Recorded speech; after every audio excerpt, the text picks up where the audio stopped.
Saudara, belum usai dengan kasus pembunuhan berencana Brigadir Yosua yang melibatkan Jenderal Bintang 2 Verdi Sambo serta kasus dugaan jual beli narkoba oleh Irjen Teddy Minahasa, institusi Polri kembali diguncang badai baru.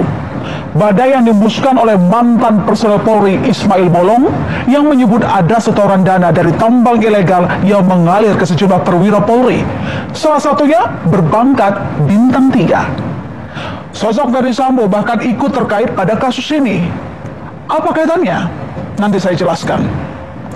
Yang jelas semua ini berawal dari sosok di samping saya. Namanya Ismail Bolong. Awal November lalu muncul video dari Ismail Bolong yang menyebut menyetorkan uang setoran hasil dari tambang ilegal ke beberapa perwira Polri. Yang membuat geger, salah satu penerima setoran ini ada nama Kabareskrim Komjen Agus Adrianto. Ismail menyebut memberikan setoran sebanyak 6 miliar rupiah pada Kabareskrim. Yang saya peroleh dari pengumpulan dan penjual batubara berkisar sekitar 5 sampai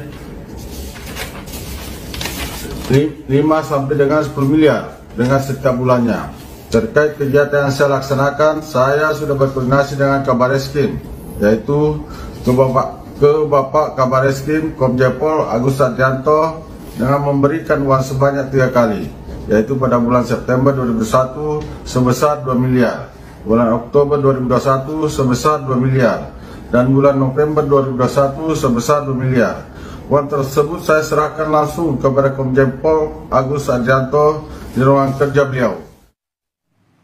Ya, dari pengakuan Ismail Bolong ini, uang setoran sebanyak 6 miliar rupiah ini tidak diberikan sekaligus ke Kabareskrim, melainkan bertahap sebanyak 3 kali, yakni 2 miliar rupiah pada September 2021, 2 miliar rupiah pada Oktober 2021, dan 2 miliar rupiah di bulan November 2021. Dan disinilah kira-kira, saudara, lokasi bisnis tambang ilegal yang disebut Ismail Bolong dalam video. Lokasinya berada di Desa Santan Hulu, Kecamatan Marangkayu, Kutai Kartanegara, Kalimantan Timur. Tapi tak lama setelah video pengakuannya ini membuat geger publik dan institusi Polri, Ismail Bolong tiba-tiba mencabut pernyataannya. Ismail menyebut jika testimoni soal setoran 6 miliar rupiah ke Kabareskrim Komjen Agus Adrianto tidak benar. Ismail menyebut jika saat itu ia mendapat tekanan dari Hendra Kurniawan yang saat itu menjabat sebagai Kepala Biro Paminal Propam Polri yang kini tengah terjerat kasus pembunuhan berencana Yosua.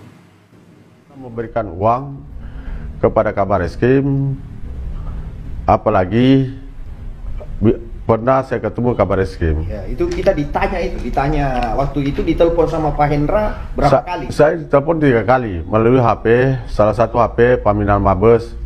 Kamu harus baca bikin testimoni katanya. Ya. Saya tidak bisa bicara masalah itu. Masih di Polda pada saat itu Polda. Akhirnya pindah di hotel. Di hotel sudah ada kertas. Sudah ada kertas untuk membaca. Isinya itu. Isinya itu. Nah, kini sampai pada penjelasan mengapa di awal tadi kami sebut jika kasus ini ada keterkaitan dengan Verdi Sambo.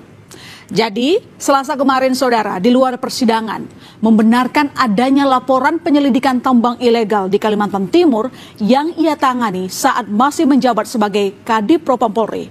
Dan senada dengan Verdi Sambo, Hendra Kurniawan mengaku telah ikut memeriksa sejumlah petinggi Polri yang terlibat kasus dugaan aliran dana tambang ilegal. Saat ditanya soal apakah Kabareskrim terseret dalam kasus dugaan suap Ismail Bolong, Hendra menyatakan hal itu sesuai fakta. Pak Sambo, Pak itu betul Pak, Bapak sempat menandatangani laporan hasil laporan pengaduan Pak tentang ilegal di Kaltim Pak. Ada itu surat. Pak, ada surat itu Pak. Ya sudah benar surat. Gimana Pak? Benar surat itu Pak? Itu tanyakan ke pejabat yang berwenang. Surat itu sudah ada. Itu makasih Pak. Baru KFC sudah konfirmasi KHP itu benar ke Pak Hendra meriksa langsung Pak itu ada datanya berarti surat penyelidikannya benar ya Pak ya? Ya betul. Berarti Pak itu menyeret kabar reskrim Pak ya, betul ya? Ya kan sesuai dengan itu. Oke, terima kasih Pak. Lalu siapa sebenarnya sosok Ismail Bolong ini? Ismail Bolong pernah tercatat sebagai anggota Polresta Samarinda berpangkat Aibtu. Ismail bertugas sebagai anggota Satuan Intelijen Keamanan di Polresta Samarinda.